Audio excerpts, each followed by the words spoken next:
Hello everyone, আসসালামু আলাইকুম। কেমন আছেন সবাই? আশা করি সবাই ভালো আছেন। প্রোগ্রামিং জিনির নতুন একটা ভিডিওতে আপনাদের সবাইকে জানাচ্ছি স্বাগতম।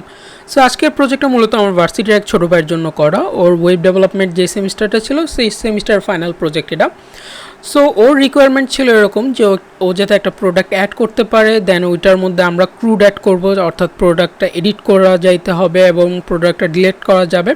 এবং দিন শেষে যদি কোনো কাস্টমার মাল্টিপল প্রোডাক্ট সিলেক্ট করে তাহলে ওইটা কার্টে অ্যাড হবে এবং কার্ট থেকে ওই টোটাল প্রোডাক্টের প্রাইসটা আমরা চেক আউট ফর্ম পর্যন্ত নিয়ে যাব। সো এই রিকোয়ারমেন্টের বেসিসে আমি এই প্রোজেক্টটা স্ট্রাকচারটা রেডি করছি এবং দেখেন এখানে আমরা ফার্স্টে যে অ্যাডমিন প্যানেল বলতেছি, অর্থাৎ দুইটা সাইট কিন্তু একসাথে করা, এতটা ডাইনামিক করা হয়নি। এটা জাস্ট সিম্পল আপনার HTML CSS JavaScript আর হচ্ছে আপনার PHP দিয়ে এই সাইটটা কমপ্লিট করা আছে এবং ব্যাক এন্ডে ডাটাবেসের জন্য আমরা ইউজ করছি MySQL ডাটাবেস। সো ফার্স্টে যদি আমি আপনাদেরকে ইন্টারফেসটা দেখাই, এটা হচ্ছে অ্যাড প্রোডাক্টের ইন্টারফেস এবং এখানে একটা ফর্ম আছে এবং একটা টেবিল আছে। টেবিলের মধ্যে আমরা যখন ফর্ম থেকে কোনো প্রোডাক্ট অ্যাড করব ওইটা এই টেবিলে শো করবে। ধরেন আমরা একটা প্রোডাক্ট অ্যাড করি, আমরা এখানে লিখতেছি, ধরেন আমরা লিখলাম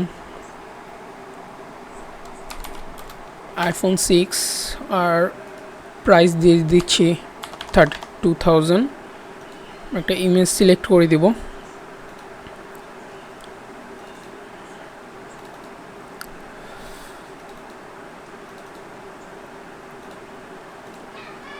আমরা যদি অ্যাড প্রোডাক্ট করি, দেখেন আমাদের প্রোডাক্টটা সাকসেসফুলি অ্যাড হয়েছে এবং এখানে চলে আসছে।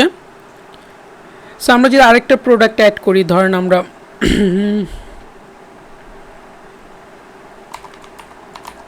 ল্যাপটপ নামে আরেকটা প্রোডাক্ট অ্যাড করতেছি,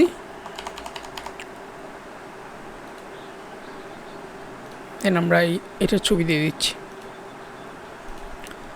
তাহলে আমাদের অ্যাড প্রোডাক্ট সাকসেসফুলি এখানে একটা অ্যালার্ট চলে আসছে এবং আমাদের প্রোডাক্টগুলো কিন্তু অ্যাড হয়ে গেছে। এটা ছিল আমাদের অ্যাড প্রোডাক্ট সেকশন। এখন যদি আমরা ভিউ প্রোডাক্টে যাই তাহলে দেখবো আমরা এখানে কার্ডের মাধ্যমে আমাদের প্রোডাক্টগুলো শো করতেছে। এখন ধরেন একজন কাস্টমার যদি একটা ওয়াচ সিলেক্ট করে অ্যাড টু কার্ট করলো, then product add to cart successfully fine, then সে আর একটা ল্যাপটপ নিতে যাচ্ছে, সো প্রোডাক্ট সাকসেসফুলি কার্টে অ্যাড হয়ে গেছে। এখন যদি আমরা কার্টে যাই তাহলে আমরা দেখব যে আমাদের ওয়াচ কোয়ান্টিটি কত একটা এবং ল্যাপটপের কোয়ান্টিটি কত একটা। এখন যদি ওয়াচের কোয়ান্টিটি আমি আপডেট করি এখান থেকে, ধরেন আমি দুইটা নিলাম, দুইটা নিয়ে এখন আপডেট করে দিলাম, দেখেন এখানে প্রাইসটা কিন্তু আপডেট হয়ে যাচ্ছে। এখন ল্যাপটপ আমি দুইটা নিলাম, আপডেট করলাম, দেখেন প্রাইসটা আপডেট হয়ে যাচ্ছে। আর এটা হচ্ছে আমাদের টোটালটা এখানে দেখাচ্ছে। আপনি চাইলে এখান থেকে রিমুভও করতে পারেন, অর্থাৎ আমি ওয়াচটাকে রিমুভ করে দিচ্ছি, অথবা ধরেন আপনি ভুলে ডিলিট করে দিয়েছেন। সো আপনি আবার কন্টিনিউ শপিংয়ে যাবেন এবং আপনি এখান থেকে একটা আইফোন কিনলেন এবং আপনি যদি আপনার কার্টে যান তাহলে দেখবেন এখানে আইফোনটা অ্যাড হয়ে গেছে। সো আমার সব কিছু ফাইনাল কার্টে আমি যাবতীয় যেই জিনিসগুলো কিনতাম সেগুলো আমি অ্যাড করছি এবং আমি এখানে চলে যাব প্রসিড টু চেক আউট। এখানে দেখেন ল্যাপটপ আমরা দুইটা নিছি এবং iPhone 6 আমরা একটা নিছি এবং আমাদের টোটাল প্রাইসটা হচ্ছে এত। এখন আমাদের কিছু ইনফরমেশন ফিল আপ করতে হবে। ধরেন এখানে আমরা আমাদের ইনফরমেশনগুলো দিয়ে দিচ্ছি এবং আমরা ক্যাশ অন ডেলিভারি করব এবং আমাদের অ্যাড্রেস হচ্ছে ঢাকা। সো আমরা যদি এখন অর্ডার না করি আমাদের এরকম একটা পপ আপ চলে আসবে, মডেল চলে আসছে, দেখেন এখানে আমাদের সব কিছু নিয়ে আসছে। অর্থাৎ এটাই হবে আমাদের মানি রিসিট, বা আমরা যেটা চাচ্ছি যে মানি রিসিট হয়ে আমাদের কাছে এভিডেন্সটা থাকবে যে আমরা প্রোডাক্টটা কিনছি।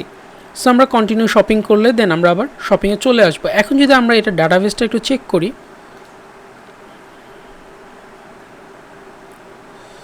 জাস্ট এ মিনিট, এই যে আমাদের ডাটাবেস চলে আসছে, সব বিডিতে আমরা ক্লিক করলাম এবং আমরা যদি অর্ডারটা দেখি তাহলে দেখেন এখানে নাইমুল হুদা ওয়ালিদ দুইটা ল্যাপটপ এবং একটা আইফোন অর্ডার করছে এবং প্রাইস হচ্ছে 2,72,000 টাকা। সরি, আমি 27,000 বলতেছি, 2,72,000 টাকা। এবং এখানে আমাদের কার্ডের যেই সিস্টেমটা আছে এটা আছে এবং প্রোডাক্টের জন্য আলাদা টেবিল করা আছে ডাটাবেসে। সো মূলত এইটাই ছিল আমাদের একটা সিম্পল প্রজেক্ট। যেহেতু একটা সেমিস্টারের প্রজেক্ট তাই এত লার্জ স্কেলে স্যাররা কখনো প্রজেক্ট দেয় না, সিম্পল প্রজেক্টই দিয়ে থাকে। সো আপনারা যারা এরকম প্রজেক্ট ভয় পাচ্ছেন বা বুঝতে অসুবিধা হচ্ছে তারা কিন্তু চাইলে আমাদের সাথে যোগাযোগ করতে পারেন। আমরা আপনার ভার্সিটির যে সকল ওয়েব ডিজাইন এবং ডেভেলপমেন্ট রিলেটেড প্রজেক্ট থাকে সেগুলোতে আমরা আপনাদেরকে সর্বোচ্চ হেল্পটা করে থাকি। আপনারা চাইলে আমাদের কাছ থেকে ভার্সিটির ফাইনাল ইয়ারের প্রজেক্টেও হেল্প নিতে পারেন। আর এর জন্য আপনাদের যোগাযোগ করতে হবে সেপ আইটি লিমিটেডে। আমি আপনাদেরকে নিচে আমার ডেসক্রিপশনে লিঙ্কটা দিয়ে দিব, আপনারা সেখানে নক করলেই বিস্তারিত জানতে পারবেন যে প্রজেক্টগুলো কিভাবে করা হয়। সো আজকের ভিডিওটা এই পর্যন্তই। যদি ভিডিওটা ভালো লাগে তাহলে অবশ্যই এটা লাইক করবেন, শেয়ার করবেন, সাবস্ক্রাইব করতে ভুলবেন না যদি আমার চ্যানেলে নতুন হয়ে থাকেন। ইনশাআল্লাহ দেখা হচ্ছে পরের কোনো ভিডিওতে নতুন কোনো টপিকে। টিল দেন সবাই ভালো থাকবেন, সুস্থ থাকবেন। আসসালামু আলাইকুম।